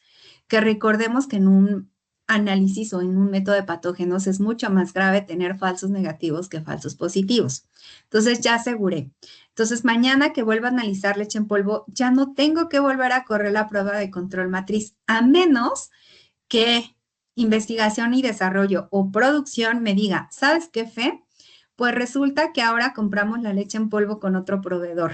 Sigue siendo leche en polvo, sí, pero es de otro proveedor. Ah, bueno, entonces automáticamente Fe tiene que volver a correr el control matriz. ¿Por qué? Porque hubo un cambio, ya sea de proveedor o un cambio en el proceso o un cambio en los ingredientes, etcétera. Entonces, bueno, este control matriz, insisto, es súper importante para garantizar que no haya inhibición de la reacción y evitar falsos negativos. Y bueno, pues rápidamente y para cerrar preciso esta charla, estos son algunos recalls, los más costosos de la historia. Eh, Unos muy sonados y seguramente, aunque es de años muy viejitos, nos acordamos de ellos. Por ejemplo, Peanut of America. Esta fue una empresa que tuvo un impacto no solamente en la misma empresa, o sea, en ellos per se, sino que la crema de maní o los cacahuates los enviaba a 200 empresas. O sea, ellos tenían 200 clientes. Estos 200 clientes se vieron afectados. ¿Por qué? Porque todo lo que les vendieron a esos clientes estaba contaminado de salmonela. Eh, el recall de tomates, de tomates con E. coli 157, de carne con E. coli 157, Hudson Beef, perdón, también con E. coli, Sara Lee, que fue un caso también muy sonado con Listeria monocitógenes en pasteles, y Menú Pet, que es una empresa de alimentos para animales, en donde también hubo un recall por salmonela. Entonces, bueno, pues de esta manera, la pregunta que quizá aquí nos hacemos es, ¿qué debemos hacer? ¿Me muerdo las uñas, cierro los ojos, hago que no veo? ¿O trabajamos en equipo precisamente para garantizar que todos nuestros procesos, los métodos que estoy utilizando, las competencias de mis analistas estén pues sean perfectas para tener resultados confiables? Entonces, bueno, pues esto sería todo por mi parte en esta plática. Creo que sí cumplimos con el tiempo de... Nos quedan quizá unos minutitos para poder hacer alguna pregunta si es que hay en el chat o si alguien quiere abrir su micrófono. Tenemos todavía unos minutos disponibles. Muchas gracias. Sí, gracias, Ilse. La verdad es que sí tenemos aquí varias preguntas. Así que ya le empecé a dar check a los que ya pudimos contestar, Ok. para que no se me vayan a confundir, que sí tengo varios. Pero si quieres, empecemos con esta. En los ejemplos estaba la levadura patógeno Candida albicans. ¿Esa dónde la Alcanza. podemos encontrar o puede ser un riesgo en alimentos? Eh, no es común como riesgo de alimentos, o sea, no es un común, es más bien eh, la podemos encontrar como en los humanos, pero hasta el momento no tengo conocimiento de que haya estado presente en alimentos. Gracias.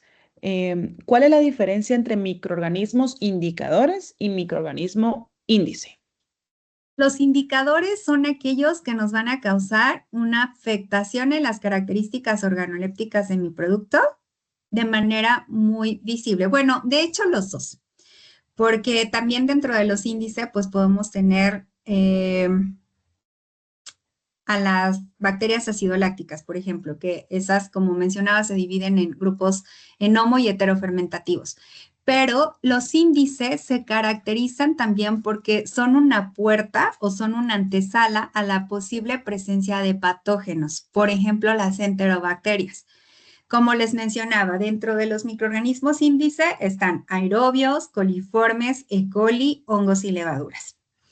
Pero de los microorganismos índice, que digamos vamos un escalón más arriba de los indicadores, los índices nos dicen, somos un espectro más amplio y podemos también tener otros posibles patógenos presentes en tu alimento. Tal es el caso de las enterobacterias.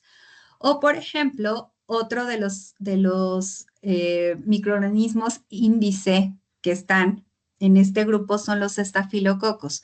Como les decía, los estafilococos producen toxina. Entonces, al producir toxina, el microorganismo con la temperatura lo eliminamos, pero la toxina puede quedar disponible y eso es lo que va a causar la afectación al individuo. Entonces, digamos que también van a cambiar características organolépticas, algunos, como pueden ser las bacterias acidolácticas, otros no, como las enterobacterias o el Staphylococcus aureus, que visiblemente no causan una alteración, pero nos anticipan aguas. Puedes tener otro patógeno o puedes tener la producción de toxina. No sé si con esto queda un poquito más claro. Estaremos pendientes que nos confirme Elizabeth si la respuesta está bien. O sea, pues termina de aclararle. Tengo aquí otra de Gabriela García, que origina un crecimiento descontrolado de ácido lácticas. Que origina un crecimiento descontrolado de bacterias acidolácticas, una mala higiene de nuestras superficies. Puede ser desde la materia prima, o sea, insisto, las bacterias acidolácticas tristemente no se tienen en el radar como parte de los microorganismos que tienen que ser analizados. Entonces, cuando de repente no encontramos de dónde viene la contaminación y les decimos, a ver, chécate bacterias acidolácticas y comienzan desde la materia prima, se dan cuenta que desde la materia prima puede tener una carga elevada. O puede ser en la superficie y con estas dos, imagínense, aunado materia prima y superficies contaminadas con bacterias acidolácticas, pues se potencializa y en mi producto terminado, pues vamos a tener una carga importante. Entonces, eso puede, de esas dos fuentes puede ser esta carga. Ok, aquí tengo una que está un poquito más larga. Vamos a ver. Ajá. Estoy uniendo los. Dice, ¿qué se puede mencionar de los parásitos como Ciclospora, Cayetanensis y Cryptosporidium spp y Bacillus cereus? Eso lo pregunta Jesús Amezola. Bueno, Bacillus cereus sí es un microorganismo, o sea, sí es un microorganismo, no es un parásito. De parásitos voy a ser muy honesta, no soy experta. Bueno, de hecho, no me he especializado en parásitos, entonces no puedo hablar tanto de los parásitos, o más bien no tengo como información certera de los parásitos, pero Bacillus no es parásito, es un microorganismo que sobre todo o mayormente lo podemos asociar con afectaciones en el arroz, sobre todo en estas cuando vamos a buffets y que que el arroz está, pues lo enfrían, lo calientan, lo vuelven a enfriar y así sucesivamente. Estos cambios de temperatura pueden ser propicios para la producción o la formación de Bacillus cereus. Es importante, sí, porque Bacillus cereus tampoco es muy nombrado.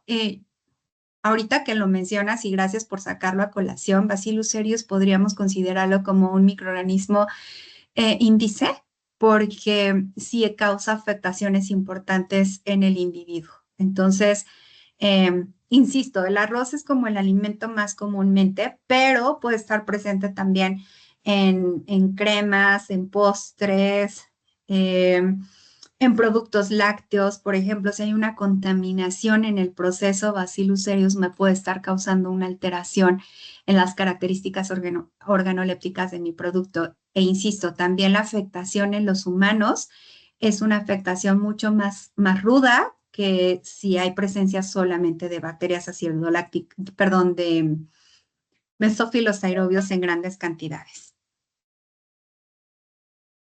Gracias. Ujú. Dice, quiero ver si están juntos. ¿Qué virus son los que están involucrados en mayor proporción responsables del 67% de infecciones por ETAs? Norovirus es uno de los más importantes. Ese es el que tengo así en el radar. Tendría que investigar cuál es el otro que le sigue, pero mayormente norovirus. ¿Es norovirus? Sí, norovirus o norbovirus. Ujú. Gracias. Dice, una pregunta con el lector. En algunos casos la placa de CT/S no toma en cuenta todas las colonias identificadas, todas las colonias, identifica las E. coli y no son E. colis. Y también hace lectura de MNPC. ¿Se toma en cuenta la lectura del PPR o ya entra en el criterio de analista? Ahí tendríamos que revisar, o sea, ya son casos muy particulares que con mucho gusto podríamos revisar con el cliente en particular, porque tiene ahí unas opciones en las configuraciones, entonces quizás sea una cuestión de la configuración, pero con mucho gusto podemos tener una sesión para revisar este punto. Ujú. Ok, nos llevamos eso para poderle atender directamente. En Perfecto. Petrifilm también puede utilizarse en industria farmacéutica, poseen aceptación y validación en base al reglamento técnico, reglamentación técnica actual, Para, RTCA. ay, perdón. En el Reglamento Técnico Centroamericano para Alimentos, sí está mencionado el uso de Petrifilm. De hecho, pues si nosotros nos vamos al reglamento y a todas las metodologías que se incluyeron, están las placas Petrifilm, la gran mayoría de las placas. Pero ojo, es para alimentos. Desafortunadamente para uso farmacéutico no tenemos nada, o sea, no tenemos una validación que justifique el uso. Aquí es trabajo de cada cliente, porque la industria farmacéutica sí es mucho más estricta que la industria de alimentos, porque ahí sí, si quieren implementar una metodología, tienen que validarla forzosamente. O sea, sí o sí tienen que hacer una validación, a diferencia de la industria de alimentos, que si es un alimento que no está considerado dentro de las validaciones, pues hacemos una verificación bajo la 16140 parte 3 y esto nos facilita la vida. Pero para farma, sí tendríamos que validar. Ujú. Súper. Aquí tengo, dice, vamos a ver. Actualmente el RTCA Codex o las regulaciones actuales solicitan cuantificación de patógenos en alimentos. Entiendo que se decía que cierta regulación pide cuantificación de salmonela, ya no solo presencia o ausencia, según lo que se indicaba. Sí, en el Reglamento Técnico Centroamericano de lo que he revisado de patógenos, no he visto, digo, si tienen ese dato nuevo, pues estaría interesante que nos lo compartieran. Yo no he visto que el Reglamento Técnico Centroamericano haga mención de cuantificación de patógenos.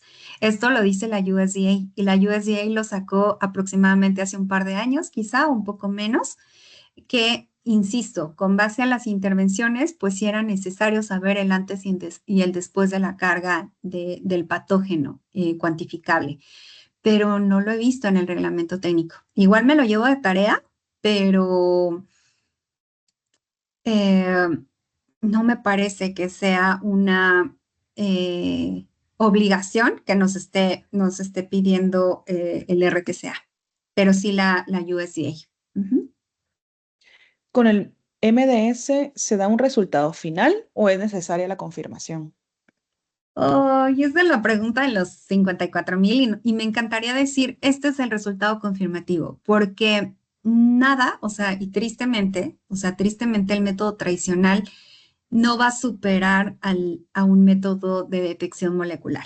Recordemos que el método tradicional, la detección es a través, sí, de la presencia del patógeno, pero por morfologías en agares específicos y selectivos. Sin embargo, nuestra metodología va 50,000 pasos más adelante y busca el ADN, la región idéntica del ADN en específico. Lamentablemente, o sea, pues, discurso es para decirles que lamentablemente en la actualidad cualquier método alternativo, es decir, cualquier método rápido, si tenemos un resultado positivo, tenemos que confirmarlo por el método tradicional. Es muy, muy absurdo, sí, porque el método tradicional es menos sensible que el método de detección molecular, pero el deber ser es confirmarlo a través de un método, a través del método tradicional. Ya sea por la FDA-BAM o por USDA o por FCIS, es decir, tenemos diferentes protocolos de confirmación y el que se ajuste pues a los medios que tengan, etcétera, pues pueden utilizar cualquiera de estos métodos de confirmación, tristemente. Aquí tengo otra, dice, una pregunta. Cuando voy a realizar un muestreo de drenaje para listeria y salmonela, ¿se debe tomar las muestras después de la limpieza y desinfección? Sí, sí, y bueno, aquí pueden ser después de la limpieza y desinfección y también se pueden tomar 3 o 4 horas después de la producción.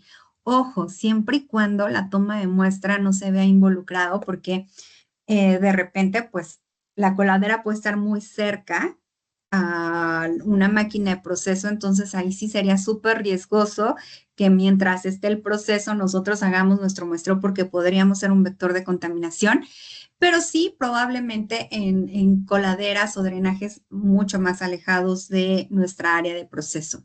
Entonces, la respuesta es sí, después de la limpieza y desinfección, sobre todo en estas zonas, o 3 o 4 horas después de la producción en zonas alejadas del proceso. Vamos a ver. Que ahorita ya se Marcos me lo... tiene, aquí tiene de Marcos Martínez la manita arriba. No sé si quiera abrir el micrófono, Marcos. Listo, ahí está permitido el micrófono. Gracias.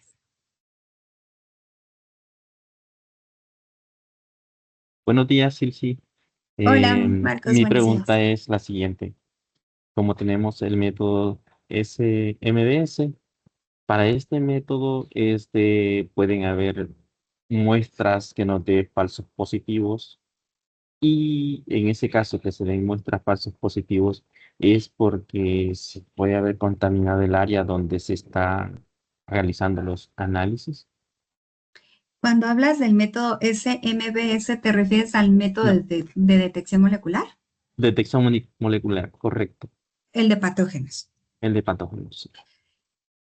Bueno, cuando esto generalmente le llamamos amplicones. ¿Cuándo y cómo podemos darnos cuenta de que tenemos amplicones? Uno, cuando los resultados de las muestras, todo nos sale positivo, pero esos positivos no son en los primeros minutos de reacción, son generalmente a partir del minuto 50 en adelante y son curvas muy, no curvas tan bonitas como la vimos en el ejercicio o en el ejemplo, sino curvas muy amorfas, chiquitas, muy cortitas. E insisto, muy a destiempo, o sea, sí, sigue la reacción, por supuesto, pero un positivo positivo, o sea, porque está presente el microorganismo en el alimento, generalmente es entre los 15 a 25 minutos de la reacción.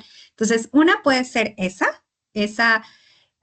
si tenemos ese tipo de resultados, puede ser una posible presencia de amplicones o dos, si tus controles, es decir, si tu control negativo, sobre todo, si el control negativo te da curva, entonces quiere decir que si tienes una contaminación en el área donde llevas a cabo el análisis y tendríamos que hacer una desinfección exhaustiva y hacer la prueba después de esa desinfección exhaustiva tomando diferentes hisopados en puntos específicos. De hecho, hay un protocolo para amplicones en donde especificamos cuál tiene que ser la concentración del cloro, los tiempos de exposición, etcétera, y los puntos de muestreo que debemos de tomar en cuenta para poder analizar y asegurar que ya no tengamos esa contaminación. No sé si respondí la pregunta, Marcos. Ok, sí, es Sí, correcto. con mucho Entonces gusto. confirmamos nosotros con esa metodología para verificar de que no tenemos esos amplicones dentro del área y que no estén dando un falso positivo. Es Gracias. correcto, Gracias. Marcos. Con mucho gusto y le voy a compartir a Day precisamente este boletín de amplicones para que se los pueda compartir y lo tengan también como referencia. Súper, gracias. Yo estoy pendiente de enviárselos a ustedes entonces. Perfecto. Por cuestión de tiempo, pues la verdad es de que sí quisiera confirmarles que las preguntas que sí colocaron acá, sí se les va a responder. La verdad es que sí tenemos los contactos para poderles responder y el equipo técnico pueda ir resolviendo el resto de dudas. Que por favor no se les pase pues llenar el formulario para que puedan recibir su certificado de participación, como sé que varios comparten la pantalla también, entonces que no se nos escape ninguno y no solamente nos aparezcan pues los que sí asistieron al evento como tal, sino que pues los que estuvieron escuchando. Y pues que sepan que pueden volver a consultar la charla que tuvimos hoy, pues a partir del día de mañana en nuestro canal de YouTube. Esta y otras charlas que también hemos tenido pues junto con Eugen e incluso con Ilse. Y agradecerte, Ilse, pues el tiempo, el compartirnos siempre información y estar con nosotros en estas charlas de capacitación. Al contrario, muchas gracias a ustedes y por su participación. Me gustaría pedirles un favorcito muy especial antes de desconectarnos. Si pueden prender sus cámaras para hacer un Sí. screenshot y tenerlo como, pues antecedente de esta charla, se los voy a agradecer quienes puedan. Será súper